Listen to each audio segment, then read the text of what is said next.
kasih atas kedatangan Bapak Ibu Guru semua. Kegiatan inseminasi budaya positif di SDN Tanjung Sari 03 pada hari ini, hari Rabu 12 Juni 2024. Pada yang terhormat Bapak Supono, pada yang terhormat Bapak Ibu Guru sekalian. Di sini saya selaku calon guru penggerak angkatan 10 akan melakukan inseminasi budaya positif yang sudah saya pelajari pada modul 1.4.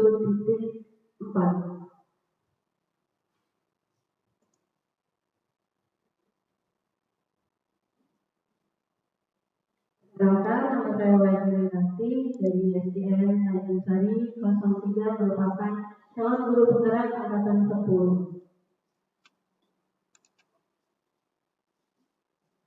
Dan mulai dengan standar nasional pendidikan. Dalam rangka menciptakan lingkungan yang positif, maka setiap warga sekolah dan pemangku kepentingan perlu saling mendukung, menghargai dan menerapkan nilai kebajikan yang telah disepakati bersama.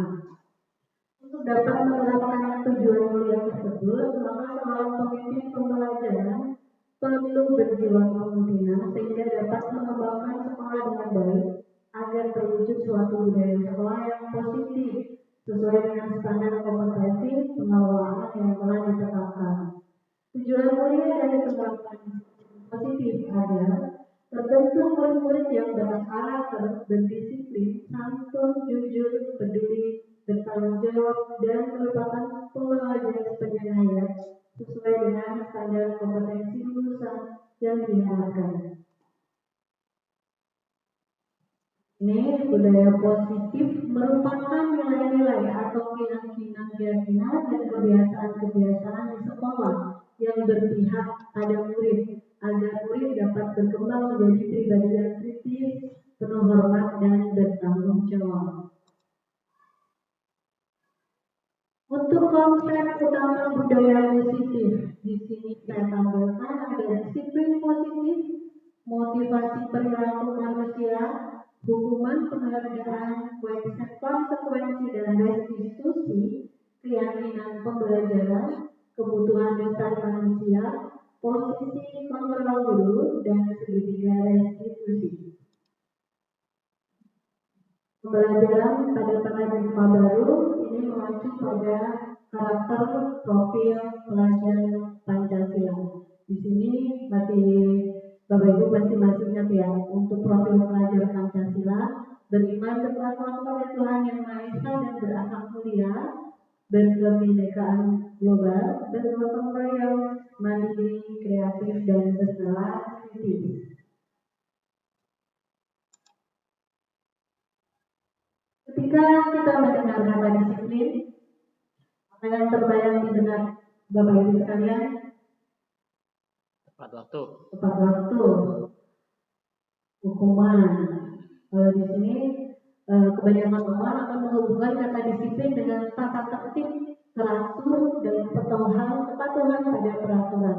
Kata disiplin juga sering dihubungkan dengan hukuman, padahal itu sungguh berbeda. Karena belajar tentang disiplin positif tidak harus dengan memberi hukuman. Justru hukuman itu merupakan salah satu alternatif terakhir dan kalau perlu tidak dilakukan.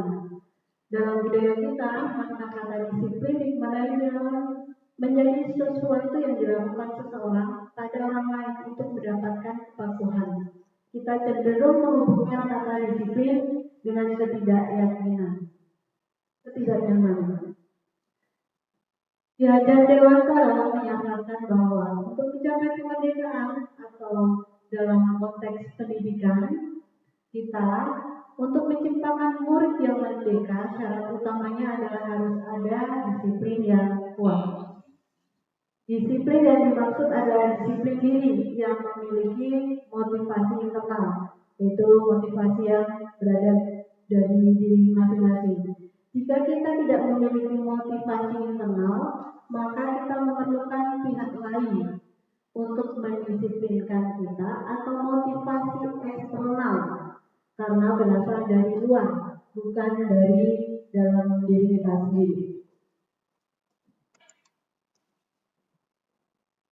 Motivasi perilaku manusia. Motivasi merupakan dorongan yang timbul pada diri seseorang secara sadar atau tidak sadar untuk melakukan suatu tindakan dengan tujuan tertentu. Untuk motivasi perilaku manusia ini dibagi menjadi tiga. Yang pertama, untuk menghindari ketidaknyamanan atau hukuman. Jadi anak atau orang disiplin karena takut untuk dihukum. Yang kedua, untuk mendapatkan imbalan atau penghargaan dari orang lain, baik berupa pujian atau berupa pemberian barang. Kemudian yang ketiga, untuk menjadi orang yang mereka inginkan dan menghargai diri sendiri dengan nilai-nilai yang mereka percaya. Ini dari motivasi dari diri sendiri, internal. Selanjutnya, hukuman, penghargaan, konsekuensi, dan restitusi.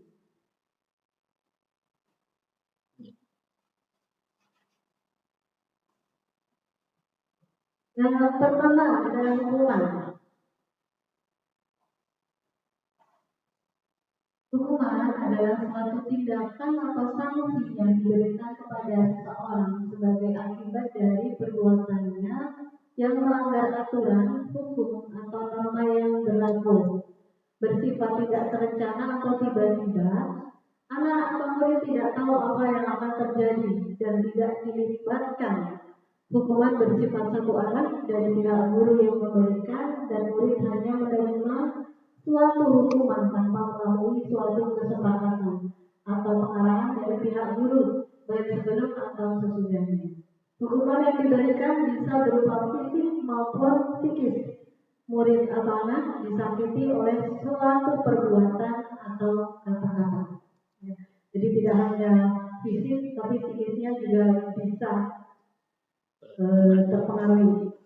Kemudian yang kedua adalah penghargaan. Alfifon dalam Paris di Reward tahun 1993 di wawancara SDCD Annual Conference Maret 1995 mengungkapkan bahwa penghargaan maupun hukuman adalah cara-cara mengontrol perilaku seseorang yang menghancurkan potensi untuk pembelajaran yang sesungguhnya.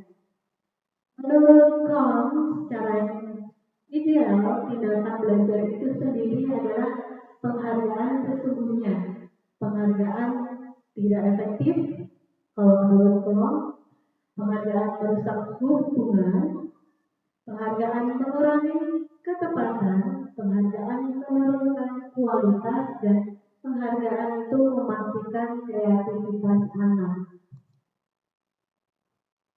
Sementara disiplin dalam bentuk konsekuensi. Kalau dalam konsekuensi itu sudah terencana atau sudah disepakati. Jadi murid dan guru sudah membahasnya. Umumnya bentuk-bentuk konsekuensi dibuat oleh pihak guru atau sekolah dan muridnya sudah mengetahui sebelumnya konsekuensi apa yang akan diterima bila ada pelanggaran. Pada konsekuensi, murid tetap dibuat tidak nyaman untuk jangka waktu yang pendek. Biasanya diberikan berdasarkan suatu data yang umumnya dapat diukur. Di sini saya beri contoh, setelah 3 kali tugasnya tidak diselesaikan pada waktu yang diberikan, atau murid melakukan kegiatan di luar kegiatan pembelajaran, ngobrol, maka murid tersebut akan kehilangan waktu bermain dan harus menyelesaikan tugas karena ketertinggalannya. Peraturan dan konsekuensi yang mengikuti ini sudah diketahui oleh murid. Guru di sini senantiasa memonitor murid. Yang selanjutnya adalah restitusi. Nah, ini ujungnya. Restitusi adalah proses menciptakan kondisi bagi murid untuk memperbaiki kesalahan mereka sehingga mereka bisa kembali pada kelompok mereka dengan kuat. Restitusi juga merupakan proses kolaboratif yang mengajarkan murid untuk mencari solusi untuk masalah dan membantu murid berpikir tentang orang seperti apa yang mereka inginkan dan bagaimana mereka harus memperlakukan orang lain. Restitusi membantu murid menjadi lebih memiliki tujuan disiplin positif dan memulihkan dirinya setelah berbuat salah. Untuk penekanannya bukan pada bagaimana berperilaku untuk menyenangkan orang lain atau menghindari ketidaknyamanan, namun tujuannya adalah menjadi orang yang menghargai nilai-nilai kebajikan yang mereka percayai. Sebelumnya kita telah belajar tentang teori kontrol bahwa pada dasarnya kita memiliki motivasi intrinsik, yaitu motivasi yang berasal dari diri sendiri. Untuk ciri-ciri restitusi, ini yang sebenarnya yang paling ideal untuk diterapkan di sekolah adalah restitusi. Yang pertama, restitusi bukan untuk menebus kesalahan, namun untuk belajar dari kesalahan. Yang kedua, restitusi memperbaiki hubungan. Yang kemudian yang ketiga, restitusi adalah tawaran, bukan paksaan. Kemudian restitusi menuntut untuk melihat ke dalam diri. Selanjutnya, mencari kebutuhan dasar yang mendasari tindakan. Restitusi memperbaiki hubungan. Restitusi diri adalah cara yang paling baik. Restitusi fokus pada karakter, bukan pada tindakan. Restitusi menguatkan. Restitusi fokus pada solusi. Dan restitusi mengembalikan murid yang berbuat salah pada kelompoknya. Dari hukuman, konsekuensi, dan restitusi. Kalau konsekuensi dan hukuman itu tidak mengajak murid untuk memperbaiki kesalahannya, karena murid hanya menjalankan sanksi. Jadi di sini bisa kita lihat kalau anak-anak kita mendapat sanksi, bisa menulis berapa halaman misalnya, atau membersihkan lobi sekolah. Nah itu murid hanya melakukannya kalau dia menghindari dari hukuman. Sedangkan untuk restitusi, karena sudah ada kesadaran dari diri sendiri, maka dia akan belajar dari kesalahannya dan tidak akan mengulanginya kembali.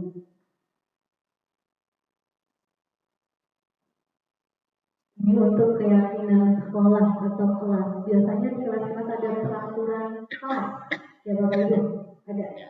Nah, kalau idealnya itu namanya keyakinan kelas atau keyakinan sekolah. Untuk keyakinan kelas, ini mengacu pada keyakinan yang merupakan nilai-nilai kebajikan universal yang disepakati secara tersirat dan tersurat, lepas dari latar belakang suku, negara, bahasa maupun agama. Nilai-nilai kebajikan menekankan pada keyakinan seseorang akan lebih memotivasi seseorang dari dalam. Seseorang akan lebih tergerak dan bersemangat untuk menjalankan keyakinannya daripada hanya sekedar mengikuti serangkaian peraturan tertulis tanpa makna. Murid-murid pun demikian, mereka perlu mendengarkan dan memahami arti sesungguhnya tentang peraturan-peraturan yang diberikan, apa nilai-nilai kebajikan di balik peraturan tersebut, apa tujuannya, mereka menjadi tertarik atau tidak, menjadi takut atau tidak, atau hanya sekedar mengikuti peraturan-peraturan tersebut tanpa memahami tujuannya. Jadi untuk keyakinan kelas ini dibuat bersama-sama dari anak kembali ke anak. Untuk membentukkan keyakinan sekolah, di sini keyakinan kelas bersifat lebih abstrak daripada peraturan yang lebih rinci dan konkret. Kemudian keyakinan kelas berupa pernyataan-pernyataan universal. Pernyataan keyakinan kelas senantiasa dibuat dalam bentuk positif, jadi dari kata jangan, tidak boleh, dan sebagainya. Keyakinan kelas sebenarnya tidak perlu banyak sehingga melebihinya.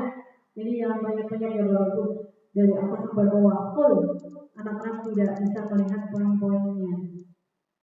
Selanjutnya, keyakinan kelas sebaiknya sesuatu yang dapat diterapkan di lingkungan tersebut. Kalau misalnya tidak bisa, maka tidak usah dipaksakan.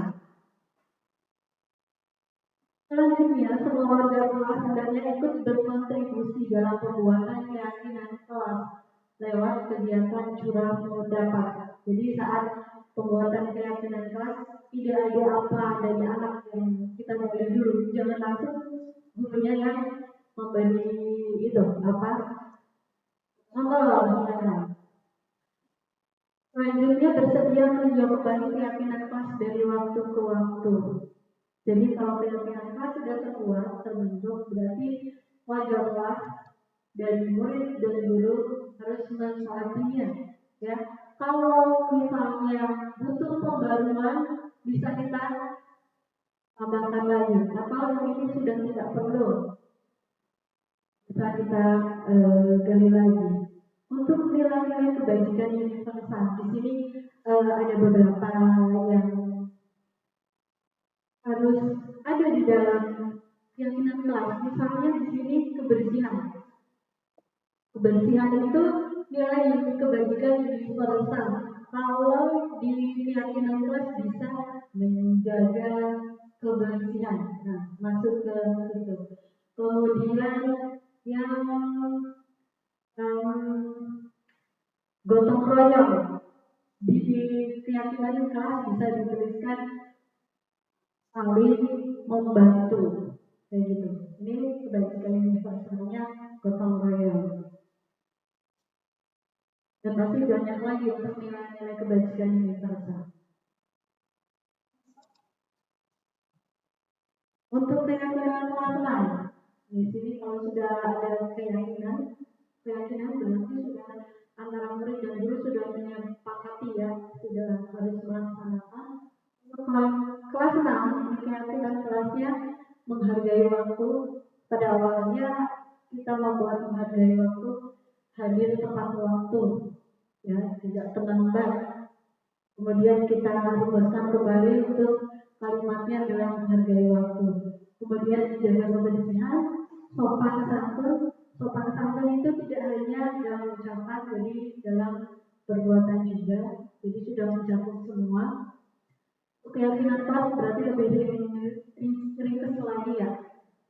Kemudian menjaga kerukunan itu di dalamnya bisa saling menghormati, kemudian tidak berantem, tidak membuli, yang masuk menjaga kerukunan. Ya benar ya Bu ya, tidak membuli ya. Kemudian bertanggung jawab pada tugas. Nah ini bertanggung jawab kepada tugas, baik tugas yang diberikan di kelas maupun di rumah. Selanjutnya adalah belajar dengan tekun. Belajar dengan tekun itu berarti dalam proses pembelajaran anak-anak bersungguh-sungguh. Untuk kebutuhan dasar manusia. Nah ini waktu itu saya memberikan kuesioner kepada Bapak Ibu ya untuk mengetahui kebutuhan dasar manusia. Dan ternyata ada berbagai setelah dilihat rinciannya, ada berbagai hasil yang saya temukan. Di sini ada bertahan hidup, kasih sayang, saya rasa ini diterima, penguasaan, kesenangan, dan kebebasan. Kalau untuk bertahan hidup ini pasti kita mempunyai kebutuhan dasar. Ini yang wajib, yang harus kita penuhi. Selanjutnya kasih sayang, rasa ini diterima, penguasaan, kesenangan, dan kebebasan.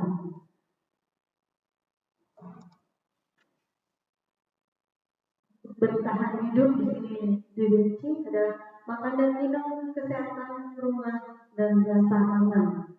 Berarti yang paling pokok, paling mendasar. Kemudian kasih sayang dengan saling diterima, menyayangi dan disayangi, memberi dan menerima perhatian, perasaan diterima dalam kelompoknya. Ini tidak hanya di lingkungan rumah, di lingkungan sekolah, tapi semuanya pasti ingin kebutuhan kasih sayang dan rasa ingin diterima itu terpenuhi baik di rumah ataupun di tempat kerja. Penguasaan di sini dapat dijelaskan diakui prestasi dan kemampuannya, didengarkan dan merasa berharga, dihormati, dipercaya, memberi pengaruh, berarti menuju ke kepemimpinan. Selanjutnya, kesenangan. Pasti kalau yang ini bermain, iseng, suka bercanda, menuju menikmati apa yang dilakukan. Jadi kebutuhan dasar manusia ini tidak hanya dimiliki atau ingin dipenuhi oleh guru, tapi oleh murid juga. Ada kita menemukan anak yang kalau diterangkan ternyata mengganggu temannya. Ternyata kalau ditelusuri anak itu sebenarnya bisa. Dia sebenarnya mendengarkan. Kalau ditanya ternyata bisa menjawab. Mungkin ada yang seperti itu di Galatia. Ada. Ya, ternyata dia ingin memenuhi kebutuhan hidupnya, apa sih kesenangannya. Silakan Pak Hadi. Selanjutnya kebebasan. Di sini diberi materi memiliki pilihan, tidak dikekang dan suka mencoba-coba. Nah, surveinya kemarin sudah saya itu ya, untuk survei dari anak itu ada yang memenuhi kesenangan dan kebebasan itu lebih banyak. Kemudian untuk guru di kesenangan dan coba di itu Pak. Dan di penguasaan yang dari kuesioner yang saya bagikan.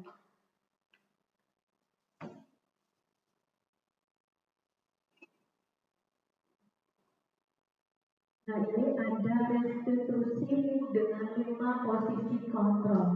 Dan di sini Bapak Ibu bisa lebih memposisikan kita itu ada di mana.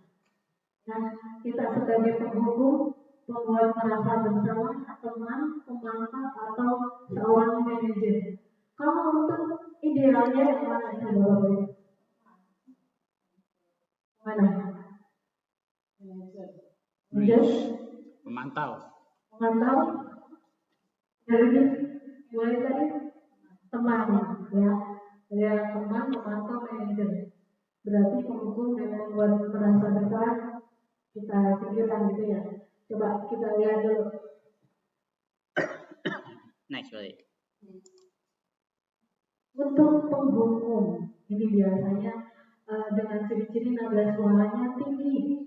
Bahasa tubuhnya bisa kita lihat, anak bisa melihat kalau gurunya sudah marah, mata melotot, jarinya menunjuk atau menghardik. Nah, ini tipe-tipe guru penghubung, ya.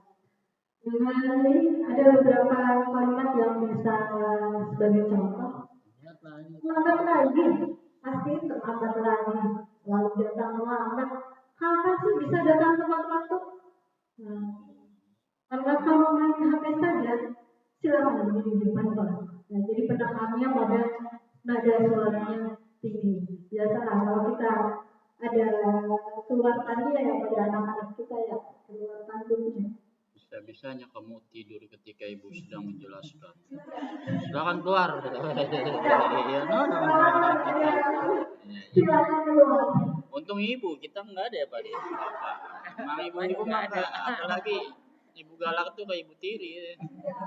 Ini untuk tipe guru. Oh itu tipenya. Ya, ini posisinya pada guru penghubung.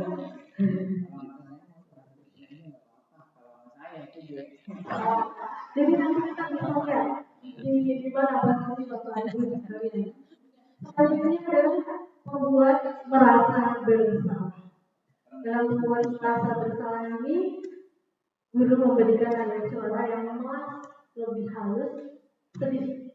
Berarti intinya merendahkan atau ngejatuhin gitu ya, nesek gitu. Kalau dari menjatuhkan, ya. Jadi anak merasa apa ya? Hina banget ya. Jadi Jelek ada banget. kalimatnya. Jadi kalau ini bagaimana ya? Kamu sudah berjanji dengan ibu tidak akan terlambat lagi. Kamu kenapa ya senang sekali mengecewakan ibu? Ibu benar-benar kecewa sekali. Jadi Adi di sini jadi merasa bersalahnya kepada gurunya. Iya, bukan diri sendiri. Ya, Yo, itu dari merasa bersalahnya pada yang lain. dari kalimatnya ibu gurunya sering nonton Aroling Dharma itu. Jadi bahasanya bahasa Indonesia banget itu. Iya. Jadi bocah kurang atur dulu untuk tahunya. Yang kedua ini untuk Ada bapak Pak di sini, bapak. merasa bersalah ke siapa? Berapa kali bapak harus memberitahu kamu ya? Gimana coba kalau orang tua? Iya, orang tua. Jadi anak itu merasa bersalahnya kepada orang tua. Jadi kepada orang lain. Akhirnya ntar di rumahnya ngadu. Ibu kenapa kamu lahirin aku seperti bapak? Siapa yang ngomong bapak guru di sekolah? Aduh. Jadi dari 5 itu kita pilih yang mana yang baik nih ya. Lanjutnya. Ya, lanjut. Tadi 1, 2. Yang 3 nih. Itu. Tinggi kan katanya. Untuk sudah mulai nih. Posisi yang ketiga adalah posisi kontrol. sebagai teman. Nah, ada suaranya di sini ramah, akrab, suka bercanda, bahasa tubuhnya itu suka merapat pada murid, mata dan senyum jenaka. Tapi kalau merapat pada murid itu, kalau sekarang sudah kita batasi ya, kita batasi.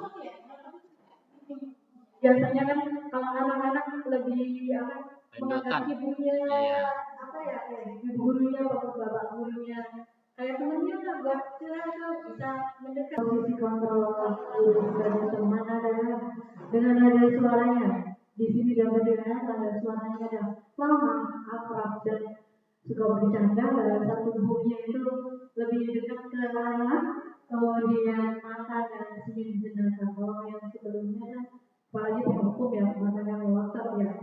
Kemudian di sini saya beri contohnya. Jadi ayolah, bagaimana sih kamu?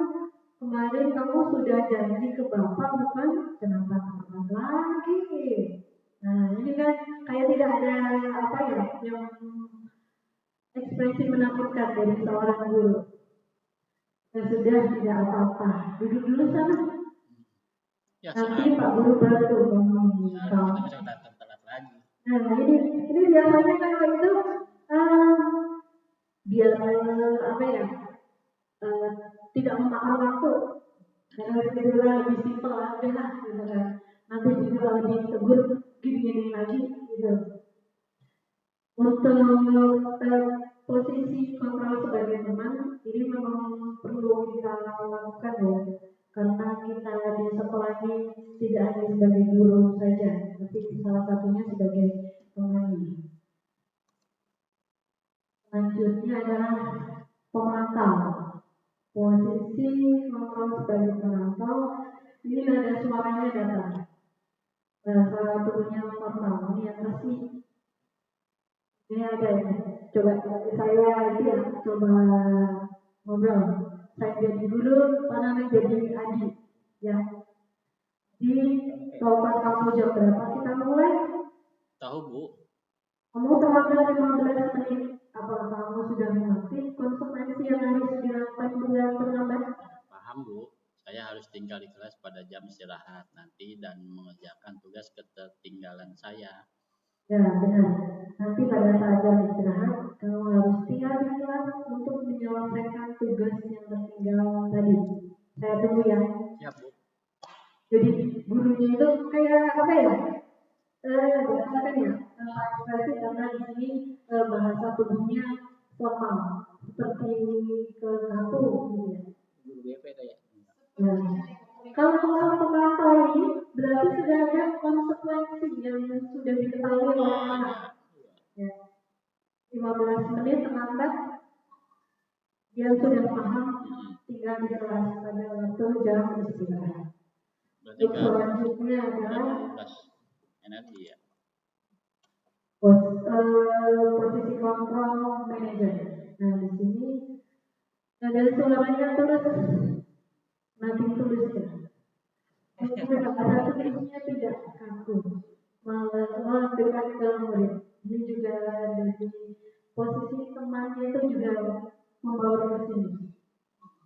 Ini saya mau jadi coba ya, Putri jadi Adi, kemudian Bu Ati jadi guru.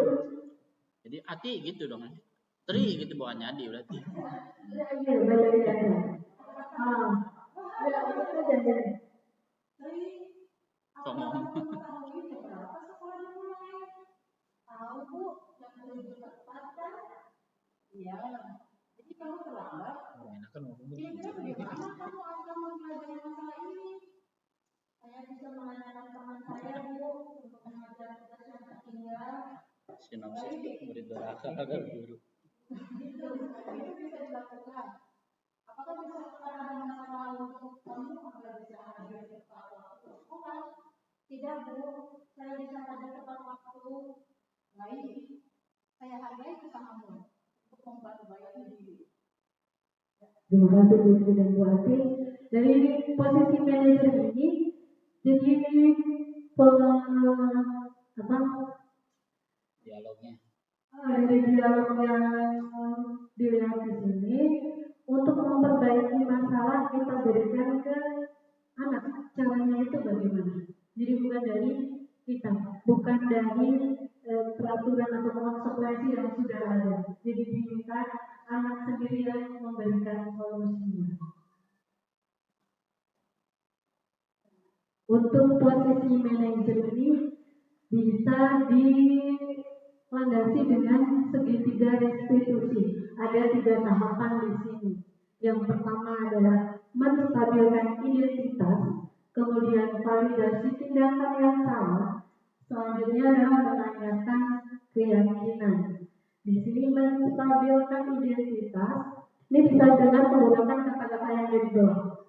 Setiap orang pasti pernah melakukan kesalahan, ya. Kamu bukan satu-satunya yang pernah melakukan ini. Tapi jangan bilang gini ya, Bapak dulu juga pernah mencontek. Dulu sering terlambat. Bukan stabilkannya bukan memberi contoh atau menjatuhkan kita sendiri. Kemudian, adakah cara yang lebih efektif untuk mendapatkan apa yang kamu butuhkan? Jadi untuk validasi tindakan yang salahnya. Kamu tentunya punya alasan mengapa kamu melakukan hal itu. Untuk tahapan terakhir yaitu menanyakan keyakinan. Di sini ada contoh kalimatnya. Kamu ingin menjadi orang seperti apa sih? Keyakinan kelas apa ya? Setelah kita sepakati. Nah, setelah 3 tahapan ini, jadi nanti kita meminta anak untuk apa sih solusi atau cara yang kamu gunakan untuk memperbaiki kesalahanmu. Dengan segitiga restitusi ini, diharapkan anak-anak mendapat atau mempunyai motivasi intrinsiknya atau motivasi intrinsiknya itu timbul. Jadi tidak ada tekanan, tidak ada paksaan, dengan kesadaran sendirinya untuk memperbaiki diri.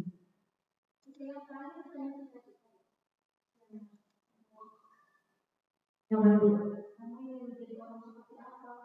Nah, ya, kamu ingin menjadi orang seperti apa? Kalau misalnya ada satu anak yang sering terlambat,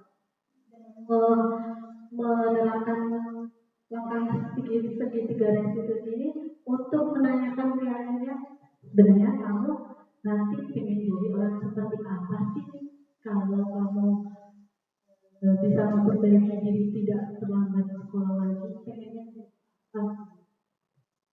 nanti akan bisa menjawab, ya menurut saya sebenarnya pengen berangkatnya lebih pagi lagi biar tidak terlambat. Nah, anak bisa jawab seperti itu.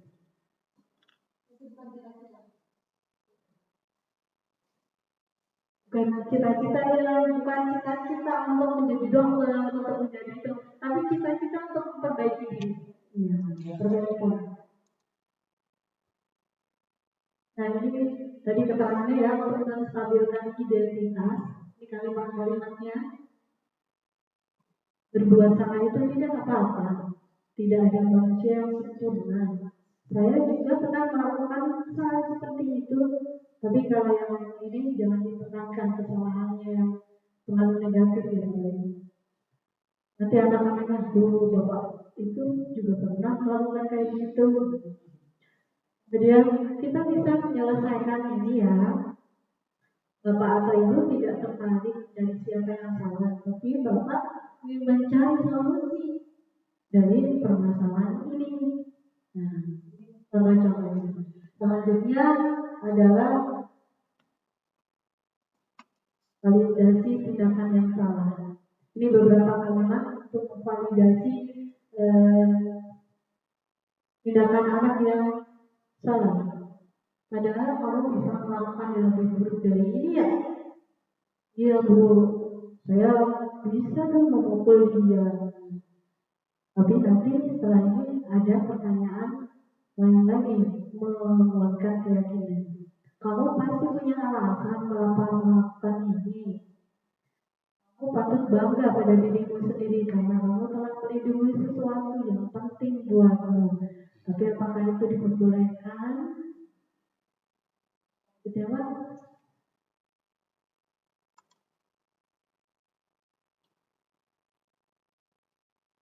Untuk menanyakan keyakinan. Nah, keyakinan ini untuk mengingatkan anak kembali keyakinan yang berlaku di kelas, di sekolah, ataupun di mana mereka berada. Apa yang kita percaya sebagai kelas atau keluarga, kita harus hidup rukun bu. Misalnya keyakinan kelasnya hidup rukun. Nilai-nilai umum yang telah kita sepakati, apa bayangan kita tentang kelas yang idealnya? Kamu mau jadi orang yang seperti apa sih?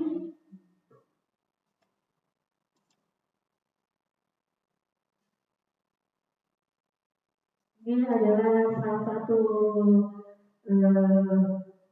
penerapan segitiga restitusi yang sudah saya dokumentasikan. Ini ada tahapan segitiga restitusi.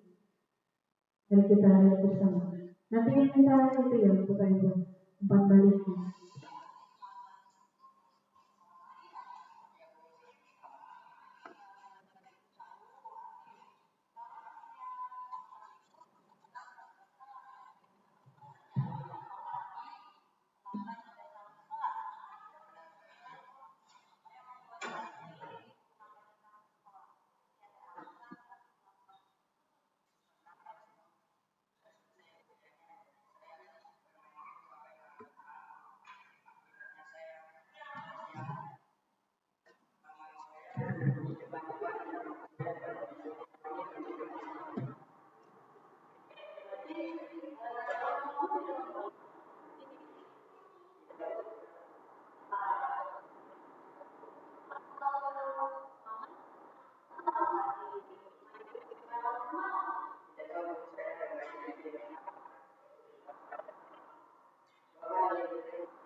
adalah salah satu contoh restitusi dari segitiga restitusi. Coba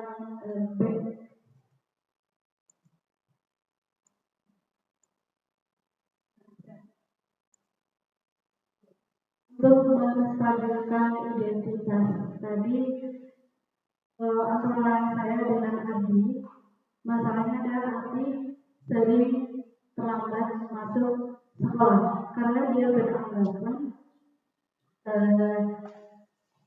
saya menanyakan dulu tadi kenapa dia terlambat, karena dia main game terlalu malam.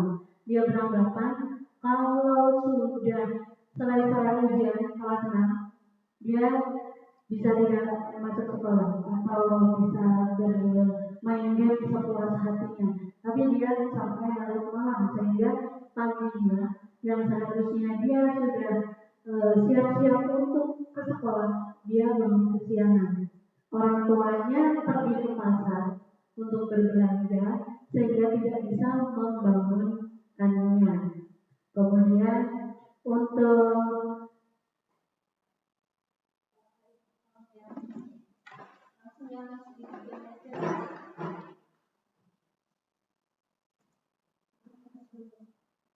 belumnya deh. Nih. Untuk validasi tindakan yang salah, itu tadi sudah dijelaskan oleh Atik kenapa dia melakukannya seperti itu. Ya, untuk yang menstabilkan identitas itu tadi saya sudah menyebutkan setiap orang pasti punya salah, bisa berbuat salah. Kemudian saya tanyakan kenapa Atik melakukan itu, kenapa terlambat terus. Adik sudah menjelaskannya. Kemudian menanyakan keyakinan. Saya tanyakan keyakinan apa yang sudah kita sepakati. Ternyata keyakinan kelasnya adalah datang tepat waktu, yaitu sebelum 15 menit sebelum pelajaran dimulai anak sudah berada di sekolah atau tiba di sekolah. Nah, dari restitusi yang saya lakukan dengan Adi membuat solusi sendiri. Yang pertama adalah membatasi main game, dan yang kedua adalah membuat menyesuaikan alarm di HP Adi. Ada satu lagi tadi yang disebutkan Adi, apabila ayah dan ibunya pergi bekerja, masih ada kakaknya yang membantu dia untuk mengingatkan bangun pagi atau membangunkannya. Untuk segitiga restitusi. Kemarin saya juga membuat segitiga restitusi antara murid saya dengan murid Putri, antara Akbar dengan Aida ya Bu. Nah, kebetulan waktu istirahat kedua anak tersebut ada sedikit insiden, yaitu pancing bajunya Akbar sampai terlepas dua kancing dan sudah di bagian kancing itu karena Aida, dan Aida bilangnya itu iseng ya, dan ternyata perbuatan Aida itu merugikan Akbar. Dan di Situ saya memanggil kedua anak tersebut dan menjalankan langkah segitiga restitusi itu dan menghasilkan solusi yang dibuat atau disepakati oleh Aida dan Akbar. Jadi kedua anak tersebut memberikan solusi yaitu menjahitkan kancing baju, ya Aida menjahitkan kancing bajunya Akbar dan menjahit bagian baju yang robek. Saya tanya apakah Aida bisa menjahit, bisa sedikit dulu, tapi nanti saya minta tolong ke mama. Jadi anaknya sendiri yang punya inisiatif, nanti saya minta tolong ke mama. Kalau saya mungkin pada posisi Aida, saya nggak bisa jahit tuh, tapi saya nanti minta mama anterin ke tukang jahit untuk dijahitkan. Itu mungkin sebagai alternatif jawaban anak. Untuk kegiatan ini, destinasi ini tentang budaya positif, ini sebenarnya di PMM juga ada. Itu disiplin positif, masuk ke disiplin positif. Materinya hampir sama. Nanti kalau teman-teman untuk aksi nyata di PMM bisa mempelajarinya. Dan ini bisa sangat-sangat diterapkan ya, apalagi untuk keyakinan kelas. Kita sudah mau masuki tahun ajaran baru, jadi kita sudah istilahnya lebih paham untuk membuat keyakinan kelas. Jadi bukan hanya kesepakatan kelas, tapi sudah masuk ke keyakinan kelas. Bapak Ibu ada yang mau ditanyakan tentang materi yang sudah saya sampaikan di sini tentang budaya positif? Yuk kita mulai bertanya. Ya, boleh. Baik, Assalamualaikum warahmatullahi wabarakatuh. Karena dalam tampilan yang tadi ada 5 poin yang major, kemudian ya,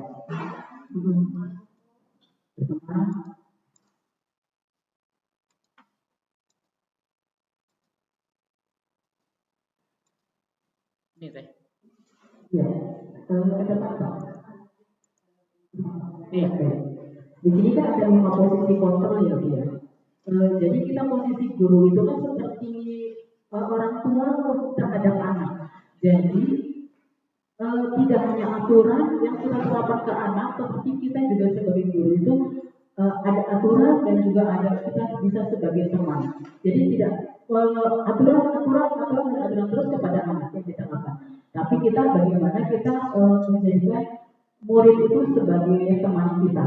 Nah, pertanyaan di sini kan ada 5 posisi kontrol gitu ya. Yang pertama adalah rumah, pembuat merasa bersalah, teman, kemudian teman tahu dan manajer. Pertanyaan saya, untuk diterapkan di sekolah dasar itu sebaiknya guru itu mengambil posisi poin yang mana yang tepat dari kelima itu. Mungkin itu pertanyaannya. Terima kasih. Baik, terima kasih Bu Ati untuk pertanyaannya. Di sini tadi ada 5 posisi kontrol pada guru, dari penghukum, pembuat merasa bersalah, teman, pemantau, dan manajer. Tadi dari awal Bapak Ibu nyepakati kalau penghukum, pembuat merasa bersalah kesampingkan, ya. Jadi kita masuk ke teman, pemantau, manajer. Posisi guru di sekolah dasar, posisi guru di sekolah dasar masuk ke posisi mana, ya Bu ya. Jadi posisi guru di sekolah di tingkatan manapun yang paling ideal adalah posisi manajer, karena di posisi manajer posisi teman pemantau udah masuk ke sana Bu, ya sudah mencakup semua. Jadi emang ini yang penghukum dan pembuat merasa bersalah memang kita sampaikan, karena yang kedua ini tidak membuat efek jerah kepada anak-anak dan malahnya ada efek benci dendam kepada gurunya. Mungkin Bapak Ibu pernah mengalami kalau ada guru yang misalnya membuat saya juga pernah mengalami waktu itu pelajaran matematika, ya, dan waktu itu saya sangat benci matematika. Ini pengalaman karena posisi guru itu sebagai penghukum, jadi satu saya merasa dipermalukan, ya, kemudian saya merasa ternyata matematika tidak menyenangkan.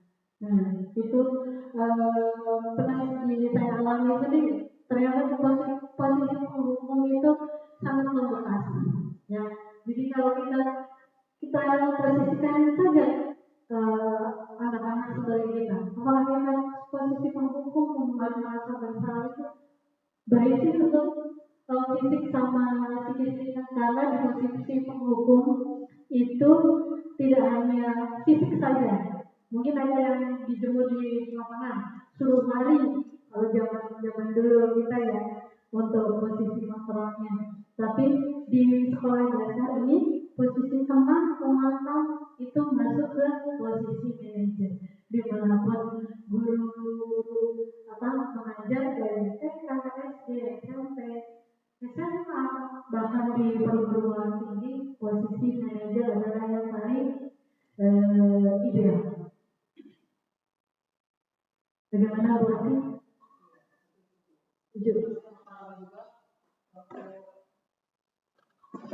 Setuju dengan penjelasan dari Ibu tadi. Saya juga punya pengalaman zaman SD. Pada saat itu saya juga matematika tidak bisa mengerjakan berdiri dari jam masuk sampai jam pulang. Iya benar, pengalaman pribadi. Saya benci sekali sampai saya pulang, saya nangis, malu ya Bu ya. Jadi malu zaman dulu itu, Masya Allah. Tidak seperti zaman sekarang kurikulum merdeka yang memberi kebebasan kepada anak. Kalau zaman dulu memang otoriter sekali. Iya, saya berpendapat memang manajer merupakan posisi kontrol yang terbaik untuk di era yang sekarang. Begitu Bu. Berarti sesuai ya dengan Derajat Dewantara untuk pendidikan kita itu mengacu pada kodrat alam dan kodrat zaman anak-anak, ya. Jadi kita tidak bisa memposisikan kita sebagai guru waktu kita masih zaman sekolah, ya. Jadi kita juga harus update, ya, mengikuti perkembangan zaman. Mungkin ada Bapak Ibu silakan Bu. Terima kasih Bu Rati. Assalamualaikum. Pak yang segitiga.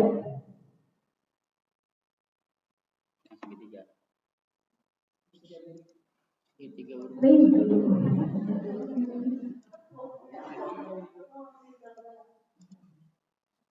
bermuda. Ini saya ada kasus Alvin dengan Isan. Diawali dengan bercanda, jadi tasnya Isan itu ditarik sampai robek. Posisi sleting masih tertutup, jadi ditarik sampai robek karena kainnya bukan sletingnya, jadi kainnya sampai robek.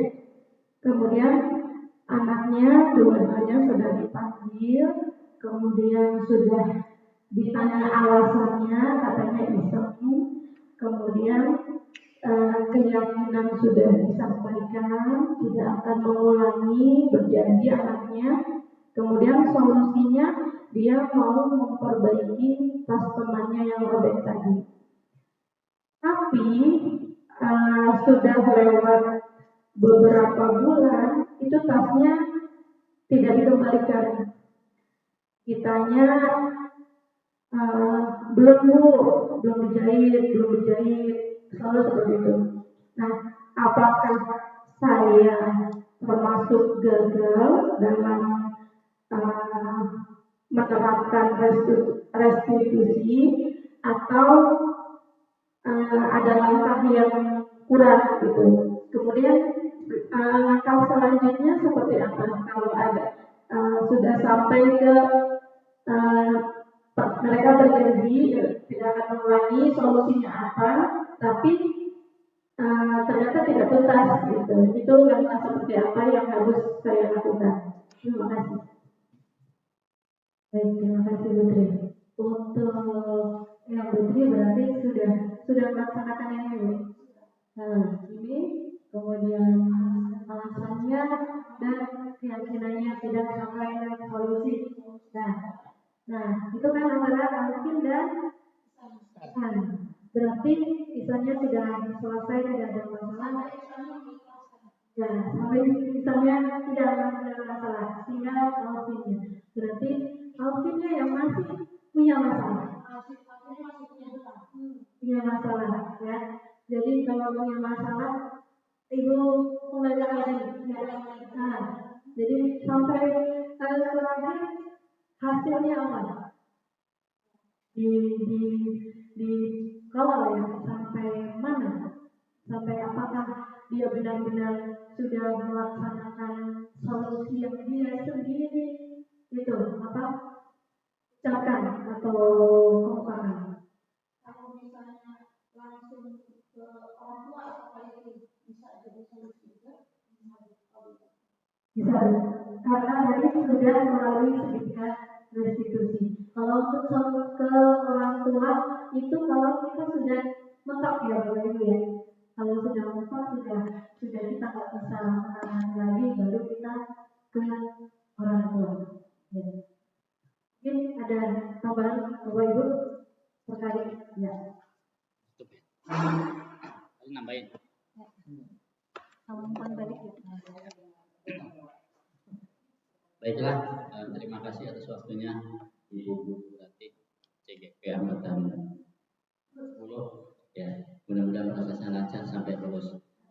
Baik, untuk restitusi ini sebenarnya kita sebagai guru juga perlu mengetahui ya Bapak Ibu, karena berkaitan dengan penerapan kedisiplinan ke anak-anak. Nah, yang sebenarnya saya bukan ingin bertanya, cuma ingin sharing bersama aja berkaitan dengan kegiatan restitusi ini. Dan kebetulan di sekolah kita juga punya tim untuk menangani mungkin bukan anak yang tidak disiplin, tapi anak yang belum bisa menerapkan disiplin. Nah, alangkah bagusnya dari tim ini mungkin nanti membuat peraturan-peraturan. Sisanya, misalkan nanti ada sesuatu yang belum masuk dalam peraturan itu bisa kita lempar ke anak-anak di kelas masing-masing. Gitu. Jadi nanti akhirnya di awal tahun ajaran baru ini ada kesepakatan antara guru dan murid berkaitan dengan restitusi untuk kedisiplinan anak-anak untuk kegiatan belajar mengajar. Jadi nanti selama 1 tahun ke depan kita tugasnya tidak lagi pusing dengan mengurusi anak yang tidak disiplin. Jadi anak-anak sendiri yang nanti akan mencari solusinya. Kenapa saya tidak bisa disiplin, solusinya apa, dan kita sebagai guru mungkin nanti ketika ngajar sudah berkurang tugasnya untuk mengurusi hal itu karena kita sudah ada kerjasama di awal. Nah, kalau bisa selain tata tertib yang sudah kita sepakati, kita pun harus punya buku catatannya masing-masing. Jadi anak yang sudah membuat ketidakdisiplinan itu nanti ada datanya. Berulang nanti bisa kita ambil tindakan seperti apa agar tidak diulang lagi perbuatan yang tidak disiplin tersebut.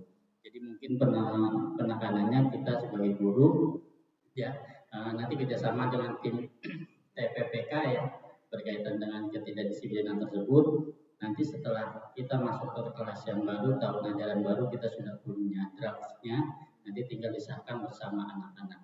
Mungkin itu lebih simpel untuk penerapan tentang restitusi itu sendiri. Itu saja.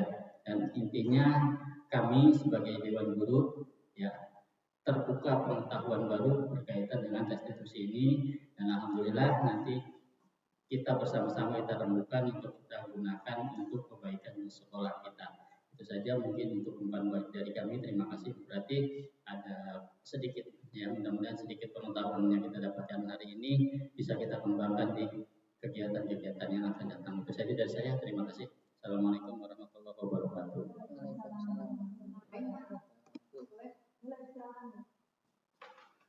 kirim penambahan ya berarti.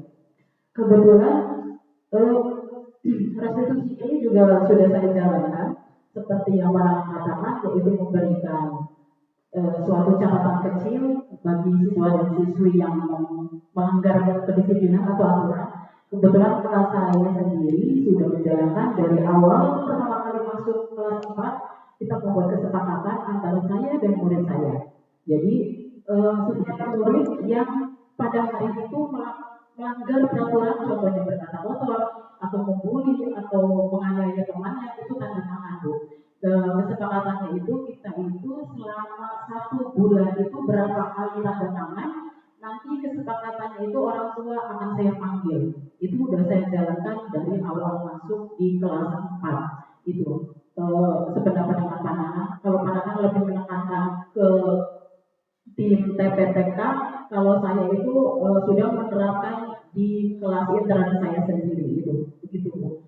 Salah satu alternatif sebelum kita ke tim TPTK, mungkin itu solusinya. Terima kasih. Terima kasih Pandangan, terima kasih Bu Ati. Berarti nanti ke depannya kita harus ada kerjasama lagi ya, kolaborasi lagi untuk membuat sebenarnya keyakinan sekolah, keyakinan kelas.